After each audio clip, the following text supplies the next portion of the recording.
as I've said ad nauseum for the past few months, when I first started trading, the missing piece was being able to see other traders trade successfully.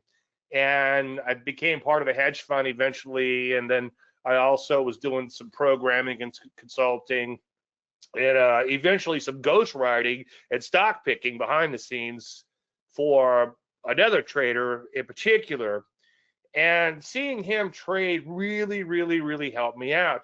So everything I do, I used to say 20 years, now it's 20 something years.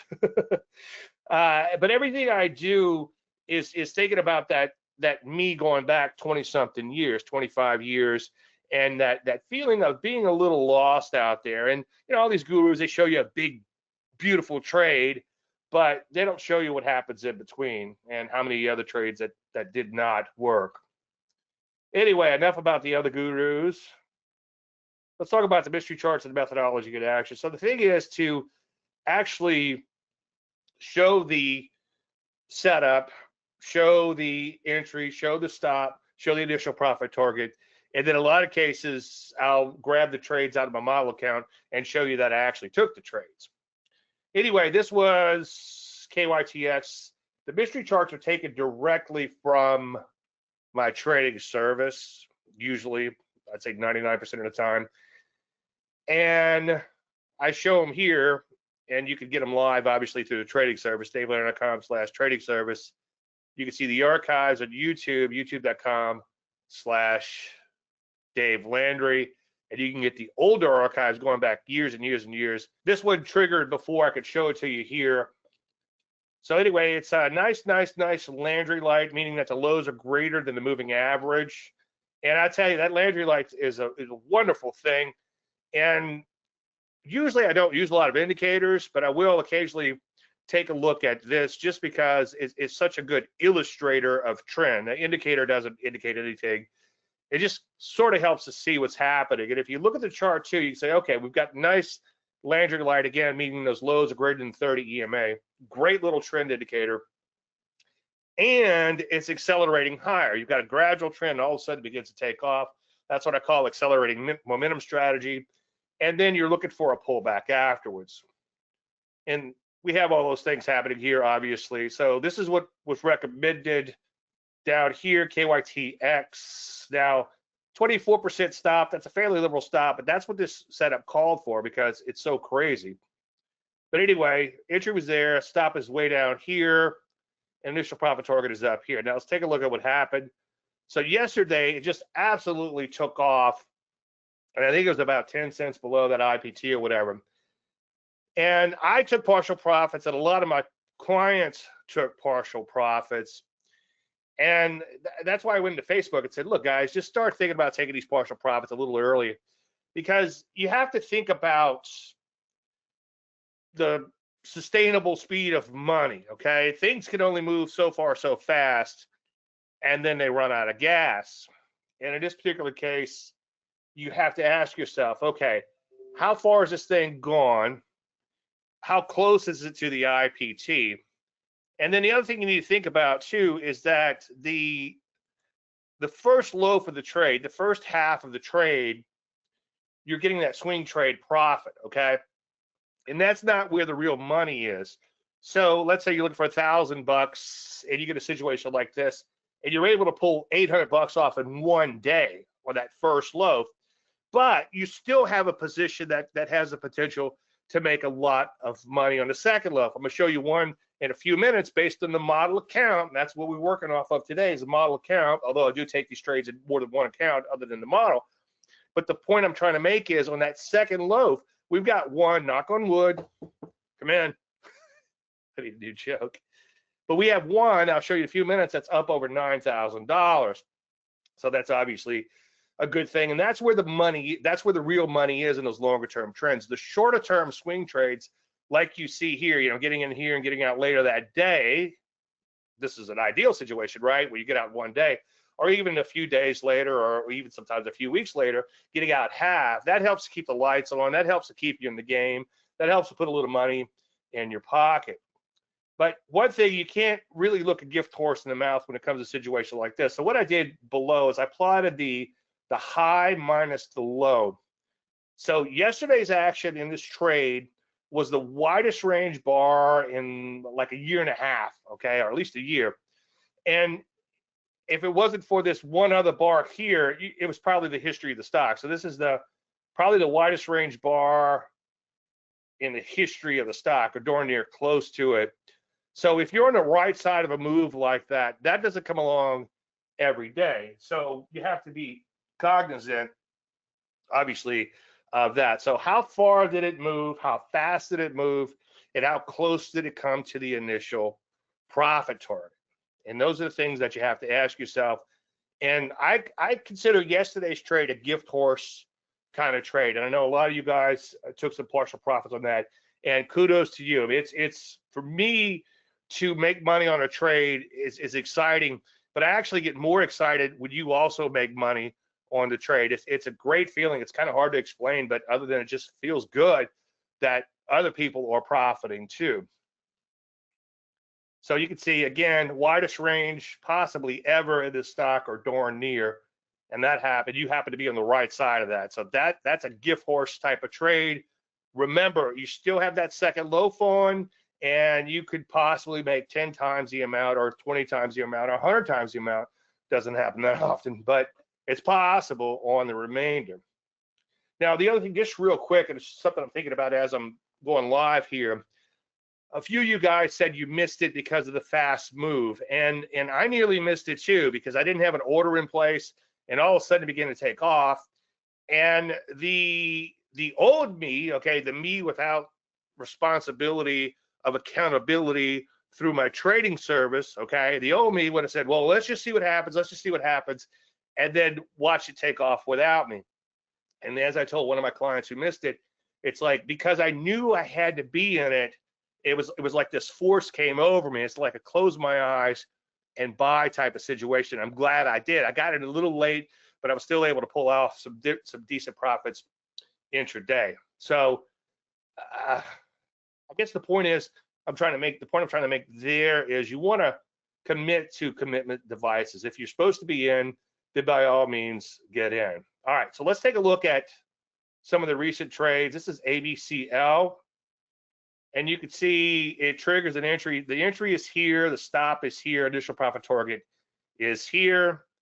And it triggered and just kind of died out. And as I've been saying for months, this stock for what, 2 months or so, maybe longer, was dead money. You were either underwater or certainly not making much money. But you never know for sure whether or not dead money is truly dead money. Dead money is one of those in theory kind of things. And what's the old saying? In theory and practice are the same. In practice, they are not, or some sort of, that's probably a bastardization of it, but you get the idea. The map is not the territory. So it would be great to say, okay, if you're not profitable, then get out, because you never know how it's going to work out. If you're not stopped out, stick with it. And it doesn't always come back, and I'll show you one that didn't in a little while. But anyway, you bank 1,000, that's per 100K in the model account. Now, in this case, I looked at the trade, I only banked 850, and two things happened there. I think I used discretion on this entry, if memory serves, here, and then I re-entered it later when it began to take off from the little base that was there, just because I knew I had to be in the trade. But anyway, so there's 1,030 open as of the time that I took this snapshot. So far so good. So you bank the 1,000, you have 1,000 open, and I hate to use the word hope, but hopefully through the free roll here, okay, once you get to break even, you're kind of, and I hate to use this term, but I can't think of a better way of putting it. If somebody could tell me a better way of put it, then maybe it'll help, because it sounds like gambling, but you're playing with the market's money, so to speak. But there is something that's valid in saying that, because you don't want to mentally monetize the money. You have to say, okay, if I stop out, barring overnight gaps, of course, at break even, then I made $1,000 on this trade. That $1,000 is already in your bank account, okay? So that's a good thing. And then being able to just, I know sometimes it's a lot easier said than done, but stick with it for the remainder of the trend. So anyway, no longer a dead money situation. Now we have a smoke 'em if you got 'em report this week, and this is actually a new one, not discretion. This actually hit the initial profit target, unlike the KYTX, which I strongly did urge everyone to go ahead and not look that gift horse in the mouth, as we discussed in the Facebook group. But anyway, so this was another one that was on the service. I think it was a mystery chart. You can see it's in a nice little trend, and then it begins to accelerate higher. And notice that entire trend you had Landry light. Again, lows greater than the moving average. That Landry light thing, the more I look at it, the more I like it. And that all came from an article I wrote back in 1995. I think it was published in early 1996 in Stocks and Commodities magazine. That was a 220 EMA breakout system, in case you want to Google it. It's I don't know if it's technically in public domain, but it's been reprinted so many times on the internet. You can find it out there. Anyway, a little TKO type of move, also a pullback, looking pretty good. Not quite a Landry light pullback to the 30 EMA, but a decent looking TKO nonetheless. So you can see there's the parameters down below. And based on a 100K account, you'd buy 500 shares. Based on the volatility of it, you have a fairly wide stop, so your share size comes down. Now, I'm going to show you probably maybe later in this presentation, or at least next week, I'm going to show you one that's crazy volatile, that has a stop that's just ridiculously wide percentage-wise. But if you look at the chart, it's not really that wide, okay? So you have to adjust to the volatility of the market you're trading when it comes to stops and your initial profit targets and trailing stops. A lot of people get caught up in that. I've done presentations in the past where it's like, well, I can't use no 30% stop. It's like, well, you don't get no Coke, or like they said at Caddyshack. You ever go watch some of these old movies? They're not as funny as as you thought they were. I'd like to go in and watch the old Naked Gun. I watched the new one, and it's a long run for a short slide, but every now and then there's some serious laugh out loud moments. Maybe drink a couple beers before you watch it. But anyway, stop is down here, initial profit target is up here. And you can see kind of a slow start, but it did eventually get going. And then it just kind of barely hit that IPT yesterday. So in a case like this, you bank 1,000 and you got a little less than 1,000 open at the time of the snapshot, obviously. Now, this was a gold stock that's set up back in, when did it set up? Way back in May. You can see nice little Landry light pullback. You know what's kind of cool is, and I know you want to party with me, but as I was putting together this presentation, that's the old saying, watch one, do one, teach one. If you want to learn how to do something, the more I teach, the more things I see in the charts. And a lot of these charts had some pretty decent setups coming into prior to the setup that we ended up taking. But you can see it did rally up, pulls back orderly, took off, pulls back orderly. Now, this one was dead money for a little while, and we'll get to that in 1 second. So there's all the parameters down below. And again, you can get those through the archives. Entry, stop, IPT, respectively. Again, you bank 1,000 per 100K. Stop comes to break even. Now you're free rolling, okay? And believe me, it's hard to sit in and wait and wait and wait and wait and wait when 2 months ago you had a lot more money in open profits than you do now, okay? Or do then, I should say. But follow the plan is the thing to do. And again, it's a lot easier said than done. The map is not the territory, yada, yada. But anyway, the trailing stop, and you'll notice it's not exactly the scale, but what the theory there is to slowly and gradually let it open up to adjust to a couple things. If you get it right, and this is going to make a lot more sense when we get to KTOS, but as I preach nearly every week, if you get it right with your trading for the swing to intermediate term trade, as it turns into the intermediate term trade, you become a longer term trend follower, and you're beginning to adjust to that longer term trend following type of stop where it has to be really, really wide. And I know I'm sick of myself hearing it, sick of hearing it myself, but pure swing, pure, let me rewind that, pure trend trading, you're going to be right about 27% of the time. And that's a pretty miserable statistic. But if you can take the swing trade, okay, and take some partial profits there, you get a little bit closer to 50-50. And in good markets, knock on wood again, you can get a lot better than 50-50. Maybe you can get close to 65 to 70%. If I'm hitting 65% on my trades, winners that is, I'm doing unbelievably well. But that means that 35, 45% of the time you're losing money. And the neurology of that is that's a lot more painful than the making of money, as I often preach. And that's a problem that a lot of people have, present company included, with trading, is that the negatives are so much bigger than the positives. And I forget the gentleman's name. If you go back at a couple presentations, you'll see I talked about it. But his theory is it's like Teflon and Velcro. The bad is the Velcro, and the Teflon is the good. It just doesn't stick. It doesn't leave as big of an impact. Yesterday was an amazing day for me, as it was for some of my clients. I talked to a few of you guys directly.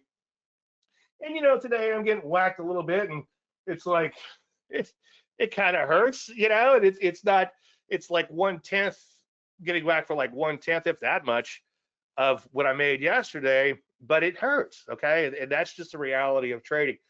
And that's one thing that eventually I want to get into is the nuances and the pain of the nuances, okay? For instance, like back here, we've talked about dead money. Okay, getting this thing and making a little money for a day or two and then being underwater for a week or so is quite painful, okay? And then that's going to tip you to stop the pain. We from the caveman times, we want to avoid pain at all costs. And if you're not stopped out, but that little stock keeps going down like little bit day by day, it becomes like a Chinese water torture, and you want to stop the pain. And there's nothing you could do to stop from feeling that way from a neurological standpoint, but you have to power through it. And that's where, not to get too far on the fringe here, but that's where commitment devices make a lot of sense. And the way I started working out, I tell a story every week about, or often about, a trader friend of mine was getting a little pudgy, and he decided he was going to work out at all costs. And this guy is very disciplined, but he was worried he wouldn't be super disciplined about going to the gym. So he paid for a younger guy's gym membership who was buff and ended up working out. And he also told him, pick me up at 7:05 at 7 o'clock every morning.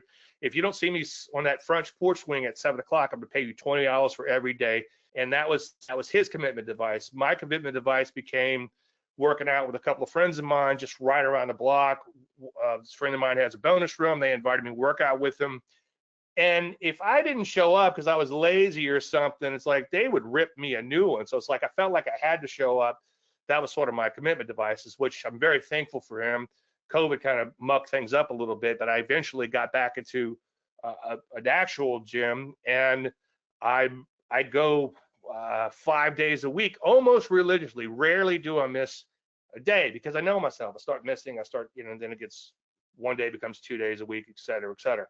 But anyway, long story endless, I do have a really good friend group there, a lot of slightly older gentlemen that I'm really good friends with, and we kind of jaw jack a little bit every day, and so it makes it good. So you have to figure out what your commitment devices for trading are going to be. One of my commitment devices is I have to mimic what I say I'm going to do in the service. I'm telling you to do it, then I need to show you that I'm actually doing it myself, and I'm actually making money when there's money to be made. I'm actually losing money sometimes too. You'll see that in 1 second. But you have to commit to what you're doing, and then you got to figure out what your commitment devices are going to be. So let's say you're missing entries on trades. Well, you're going to put in a hard stop to enter the trade when you need to get in. Earlier today, I was worried about missing one, so I sent like 3 alerts on it. NUAI, which is college fund worthy, by the way. That's a joke.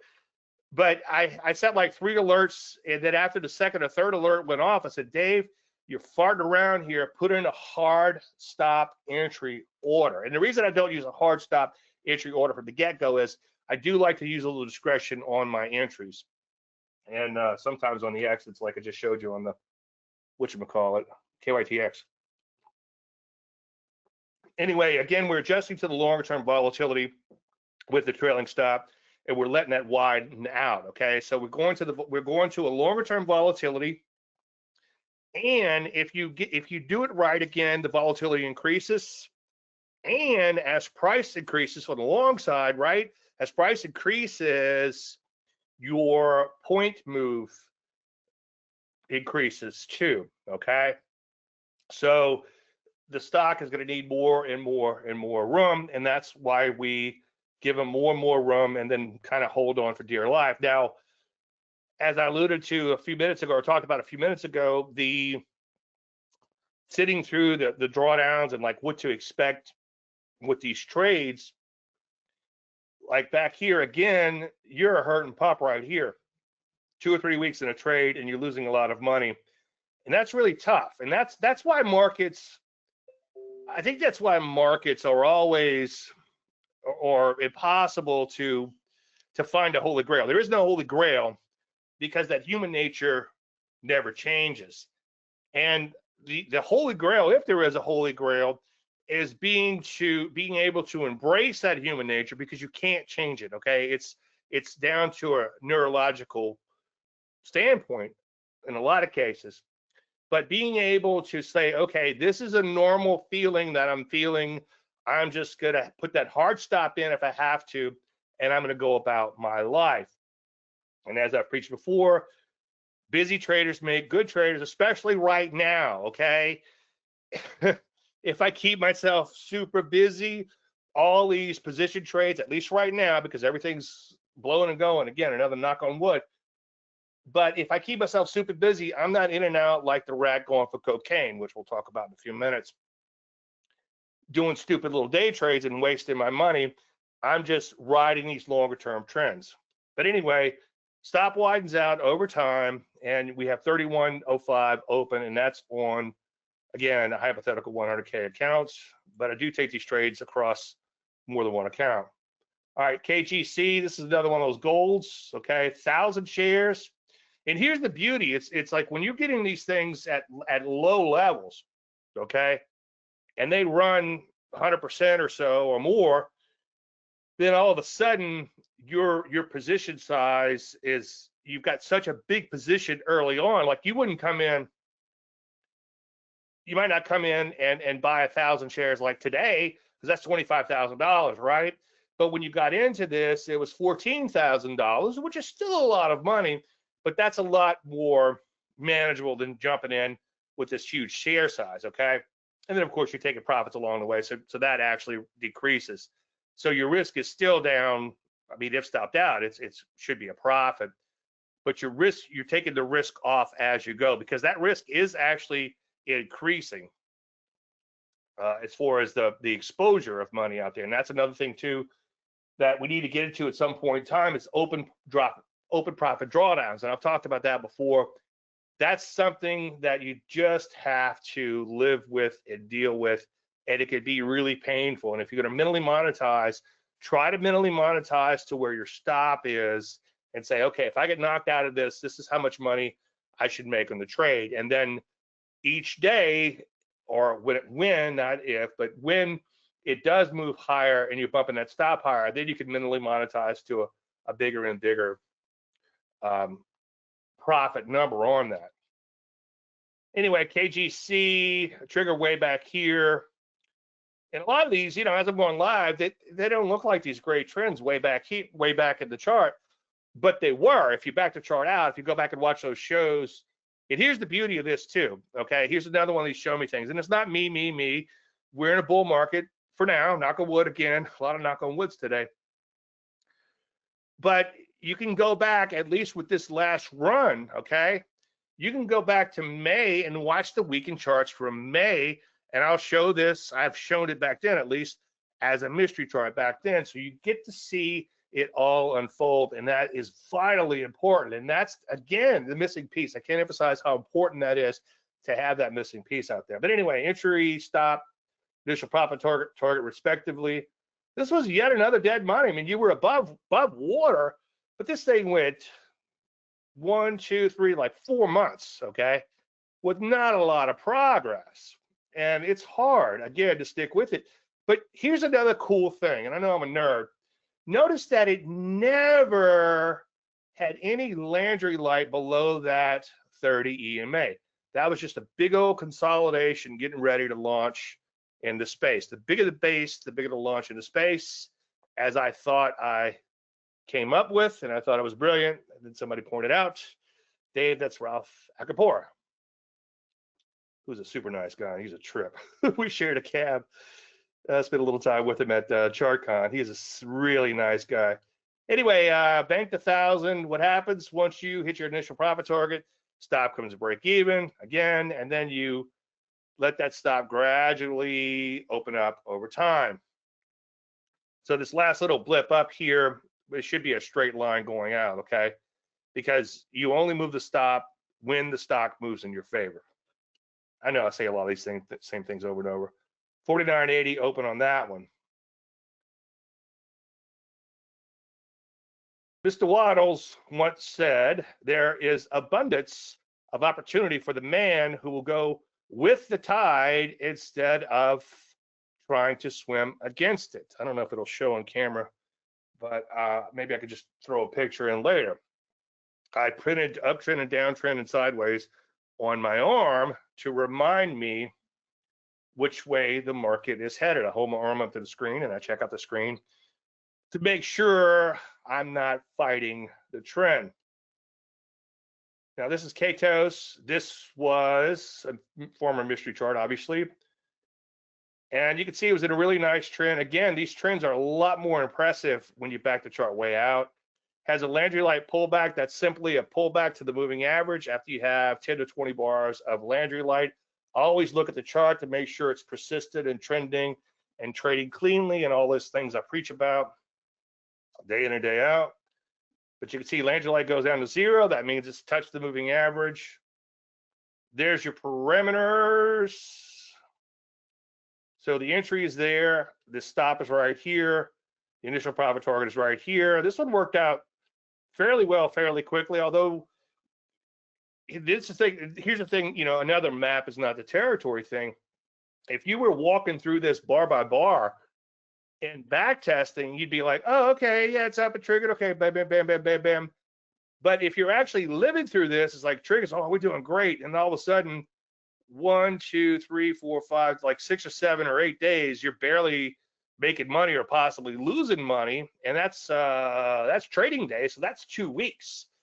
So it's a lot harder to sit on your hands for 2 weeks or 3 months like that other one while you're underwater. But as long as your stop is not violated, that sounds kind of nasty, then you're okay. You want to stick with it. I know, easier said than done. So $1,000 is banked here, and then that stop goes to break even, okay?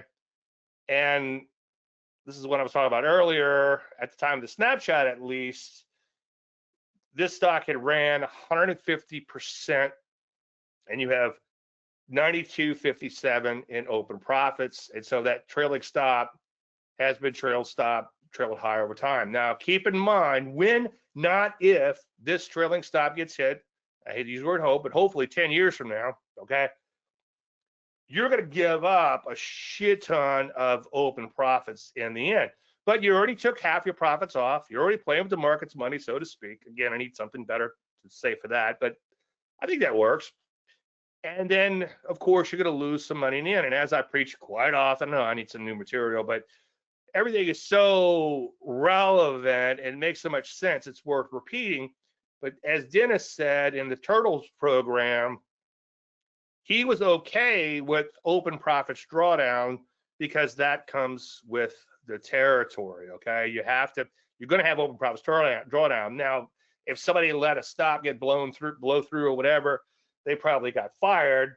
But in a case like this, you got $9,000 open in profit, and you stop out and you get 7 or 8 or 6 or whatever the case may be. He's okay with losing that $3,000 in open profit drawdown. Okay, you probably lose about 20 points on that, which is kind of scary, but this is the goal, is to try to stay with this as long as possible. And by the way, it's like you could argue like, okay, Dave, this was kind of a theme play because all the wars and shit going on in the world. I'm going to buy some defense stocks. Well, it doesn't always work like that, okay? But defense stocks were breaking out to new highs. They were looking pretty good. And trying to ignore all the news because that's going to help you build the case, and that's something you shouldn't use. That's evidence you shouldn't use to help build the case. It's like, you know what? This chart is there. Let's see what happens. And so far, it's played out. Anyway, here's another one, ATAI. This one actually hit the IPT and after hours trading. I did not take, I always get up early and I saw it in early morning. I was like, oh, okay. And I was trying not to go digital. I try to stay analog. I have a tablet, which is analog. Okay. Actually, handwrite on this is remarkable too. I love it. Absolutely love it. And I try to stay analog as much as possible, but I do check in. I do find myself checking in at least once on the phone to see what the stocks did overnight, especially now. And I saw it was up tremendously. And I was just thinking, okay, I'm going to come into the office when the market opens. I'm going to ride the trend. I'm going to try to squeeze out some extra profits intraday, use a little discretion. And by the time I got to the office and got around to doing it, then I'd given up that open profit. So I guess that's a lesson to not look at a gift horse like that in the mouth, especially on something that's super volatile like this. Anyway, I last 2 weeks ago, I did a presentation where I showed where one client was emailed me and told me that he was using those limit orders in after hours. Entry stop, and you can see that reversal bar here is where it was way up here in after hours before it came back down. But it was so far past, at least when I looked at it, it seemed like it was a ways past the initial profit target. So I figured that I was good to go, but didn't work out. But anyway, again, we're going to let that stop widen out a little bit.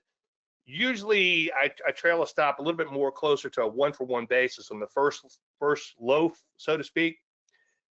But in more recent times, I have been letting that loosen up a little, but not a lot, okay? So you play kind of close to the vest early on because the stock hasn't proved itself at that point in time. But over time, if it can prove itself by hitting that initial profit target, then by all means, you want to let that stop loosen up. So that's ATAI.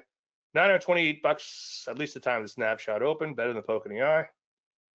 All right, now I want to show you something a guru has never shown you. And that would be a losing trade. So this thing took off nicely. It was a good looking setup. Nice little TKO kind of move. Look at this TKO. I feel like Tiny Elvis. Look at that TKO. It was huge. So that's the parameters, entry, stop, initial profit target. Shit happens, So I got stopped out on that. 2000 in the model. Plus, again, I take this in other accounts. I take these trades in other accounts. So, just getting an alert on Bitcoin. 121, that's no big deal. Anyway, so I get hit for more than 2,000, I'll tell you that. But if you want to see at least a $2,000 loss, I could show you that. And if you're interested in any of those other ones, I could show you too. So here, this one just triggered, so I just threw it into literally last few minutes. NUAI, it still looks pretty good where it is. In fact, oh, it's already taken off. Oh my God. See, and now I need to watch. So I need to watch for the profit target on that one. Is that number real? Wow. Holy crap. All right. So, well, it's too late to get it now, but that was going to be my mystery chart until it triggered. Now, 2 weeks ago, I talked about trading an ogre. I'd recommended 2 ogres on that day. The second one didn't pan out until later in the day, so I wasn't able to show it. So let me just show you real quick. This is BE. And this was the original ogre here. And I grabbed my trades earlier, but I didn't get them in at the last minute. I ended up with some technical difficulties. So I'll take a look at them next week. But I think it was the ogre +1 that actually worked out. And what's kind of interesting is it did an ogre +2, ogre +3, 4 type of move. So when I saw this big day here, I'm thinking maybe there's something there because if something gaps down, okay, and it doesn't just come unglued and go all the way down here, okay, that's a different story altogether. And there's another chart I want to show you maybe next week where somebody played an ogre and the stock was up here, and I don't think it was even trending. It was like sideways or going lower, and it gaps down to way down here, and he played it, and it's like, that's not what an ogre is about. An ogre is you've got a trend and you've got a gap down in the trend or a TKO type of move, and then you got a gap down and you're trying to catch that kind of like ball being pushed underwater because you have all this demand and coming behind you, right? And all of a sudden that stock gets hit. A lot of times, not all the times, a lot of times it goes straight back up. So the point I'm trying to make here is that the first day, not a whole lot happened. And I don't know if I played that first day or not. I'll check the trades. But on the second day, you had a pretty nice textbook opening gap reversal after an opening gap. Now, this one wasn't much of a gap, but the day before was. So I call that an ogre plus one. You're kind of focused on the gap from the day before, okay? And you're looking to catch a reversal.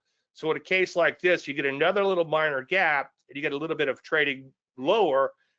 Then when it begins to reverse, you can go in and play the trade. And I think the trades that I have are from this day here, but I'll show you those. And I think somebody, because I pointed out as an ogre plus one, because it really didn't take out this high here. Okay, so this ogre is still valid on the following day, so it might be worth a shot. As I've said before, years ago, I was helping someone, and that's how I really learned how to pick stocks, watching him and then doing it on my own. And one thing, I would ghostwrite and pick stocks for him and all, but that's another story altogether. That's a 2-drink minimum story. But anyway, we had one client that said that this was back when we would fax out services. I don't know if anybody knows what a fax machine, but it's this thing, you put paper in it and it makes a little bit of noise, you know, and it goes, and somebody eventually gets it, and you grab the paper and it curls up, you know, and you pull it out, and you run over and make a copy of it if you have a copy machine, so you get a flat paper. And anyway, that's a fax machine for the, you know, I'm from the 1900s. There's all kinds of things that you guys probably never heard of. But anyway, long story short, we had one guy on the fax service, is what we called it back then, that didn't trade the setups the day they were shown. Now these were intraday setups, okay? So this wasn't like position trading where you're gonna miss the trade or whatever for the position if you don't get in per the parameters. But anyway, long story endless, he would take the +1 trades and +2 trades. So he would literally get the service, turn it upside down, and then the next day he would turn it over. And that was a valuable lesson for me, because something like on an intraday basis, like these ogres, they might not work on the first day, but keep an eye on them for day 2, okay, or ogre +1. And then maybe there's something there a little bit longer term, because this wide range bar here, that was the mother, that's a what, 10, 15 point day. God, can you imagine that? Just 100 shares on a day trade, $1,000. That's much better than the poke in the eye. But anyway, that's an ogre +1. This was the ogre from last week. Again, just you could, or 2 weeks ago. Again, you have the stock that's on a daily chart in a nice uptrend, gap down, then coming back a little bit. Anyway, this is not the intent this week. I just left this in just to show you what an ogre looks like. This is what I mentioned. I also mentioned the BE on the same day. So I'm not going to spend much time on Landry 100 this week just because of the technical difficulties, and there's so much other stuff to cover. I did want to show you that speculation is alive and well. Keep in mind, every one of these what's the IPT on that? Hang on, guys. I might have to take some action here. You know what? That's close enough for government work. Let's take some partials on that. Thank you, Jim. Jim's in the Facebook group. Paid off again. Thank you so much. Okay, let me just see what it is, because I don't know off the top of my head. Wow. Stay there so I can get it out. Okay, the IPT was 295. Close enough. All right. So look, I'm practice what I preach. I'll be right back. I'm gonna go sell half of those shares because that's a 1-day move. Come on, gift horse. Be right back. Yeah, that's a gift horse. Yeah, good job, Jim. Oh, thank you so much. I'll buy you a beer next time I see you. I don't know if we've met before in person. I don't think about it. I feel like I know you. All right. Thank you. Thank you. Thank you. Okay. So next week I'll show you that trade. I know I was a little early. Let me just see what happened in the model for you. Okay. Got in 13.95. Is that right? Okay. I went in at 2,400 shares in the model account at 205. Again, I'll get these trades for you next week. I bailed on half of that. So that's 1,200. And let's see, anyway, at 80, so 0.75, 0.75 times 1,200 equals, so that's $900 in the model account. We're looking for 1,000.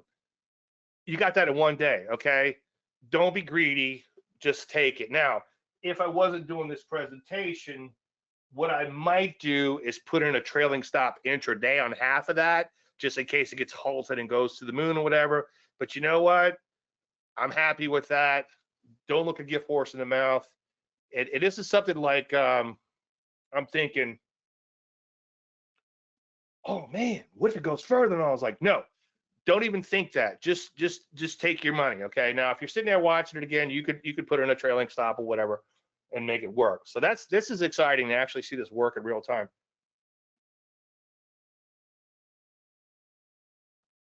It's been so crazy lately. It really has. And this won't last forever. Okay. I was thinking about taking down my banner ad because it's like, rest of the year looks like it could be rough sailing, and putting up something like, oh, it's great, and show all the winners, and that will probably be the end of it. Anyway, getting back to this, if you look at the dates in here, you might have to squint your eyes a little bit, but you can see these stocks. If you go in and look at like USAS, that's a gold and silver stock, on 428, you'll see that was a new 52-week closing high. Okay. That is the only parameters for the Landry 100. As they begin to fail, I take them out of the list or underperform. Okay. And then I put in stuff that's performing. So it's almost, as I've said before, a bit of a constant window dressing. Now, I don't actually trade these stocks per se, but if I'm going through the lists, I see that I'm long Cipher, I'm long ATAI. I might have some tiny positions that I experimented with and quite a few other of these. KGC, look, there's KGC right there. So you can see a lot of these actually are also in the portfolio. So having that momentum list to watch, and I publish this quite often, usually when I make changes to it, to the Facebook group. And also I have a Substack. If you're Substack, that I always forget the link. It was up there earlier. Substack.Dave Landry, I think. And I do publish this list there, but it's a great list to watch if I say so myself.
So here's one I bought a few days ago. In crypto, like I said earlier, sometimes you can just buy the things that are going up, okay, when the market's really moving, and you could use Bitcoin as your bellwether for that, okay. But you can see this one's taken off nicely in here, and again, you can't just buy new highs and breakouts unless you're buying a lot of them. And the other time you can do it is occasionally when something like these shit coins are just going straight up. And again, that bull market comes along every now and then. So let's take a look at a couple of these, and then if there's any crypto pairs you guys want to talk about, let me know. Bitcoin's a bit of a disappointment. We made, I don't know if that was all-time highs. Yeah, not too long ago. And we've come back in. So I'd like to see it break out and not look back for a while. Ethereum, if I could find it. Where is it? So Ethereum, it's kind of stuck around that 30 EMA. So let's see if we could bring it up in ACP real quick.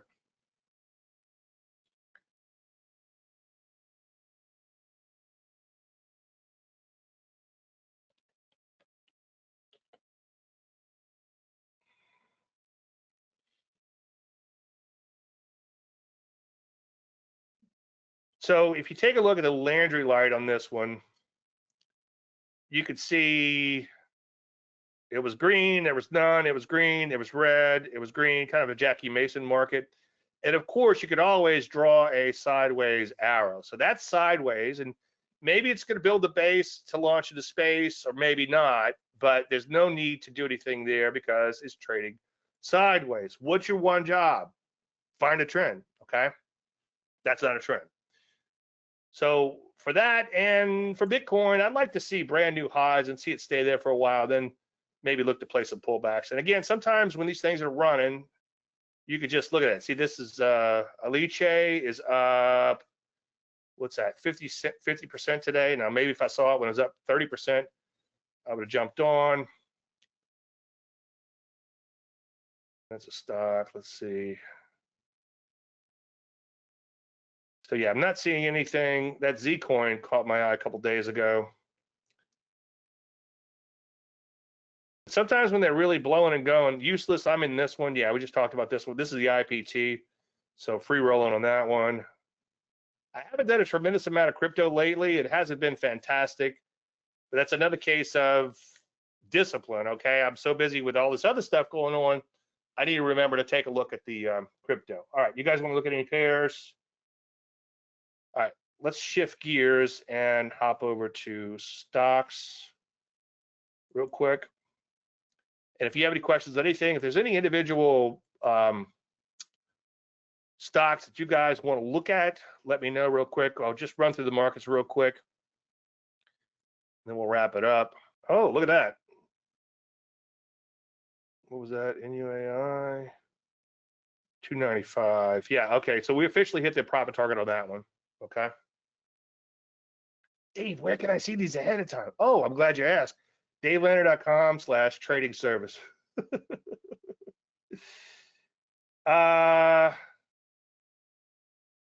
Landry 100. Let's just see what's happening here. So you can see there's a couple that are up nicely today. But sometimes these numbers are a little bit bigger. Let's take a look at the overall market and drill down a little bit. And see, I have no regrets that no regrets buying or selling that position, even though it's higher now, because it was kind of a gift horse situation. And there's different ways of looking at it. Your first loaf is getting some money, hopefully fast money. Okay, that money in one day, that's a gift horse. KYTX the day before. Okay, that doesn't always happen, and when it does, you've got to take your money. Okay. Now, I'm not saying take $100 profit when you look for 1,000, but if you're up $800 or $900 in one day, that's a gift horse. Take it, and then you always have that second loaf to hang on to. All right, the P's getting whacked a little today. They've been on a run. We're probably due for a correction here.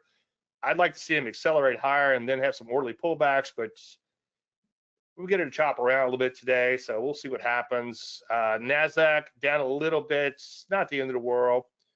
The Rusty 2000 finally made it back to all-time highs. Took forever, right? I'd like to see some more acceleration here. It kind of took off, and then it kind of meandered. Still working higher, still in an uptrend, okay? But I'd like to see a more impressive uptrend there. Let's take a look at some sectors. Metals and mining hit all-time highs earlier. We're along what? KGC, TFPM, that we just talked about. And now it's coming back in a little bit. I mean, come on, trees don't grow to the sky. This is going to correct.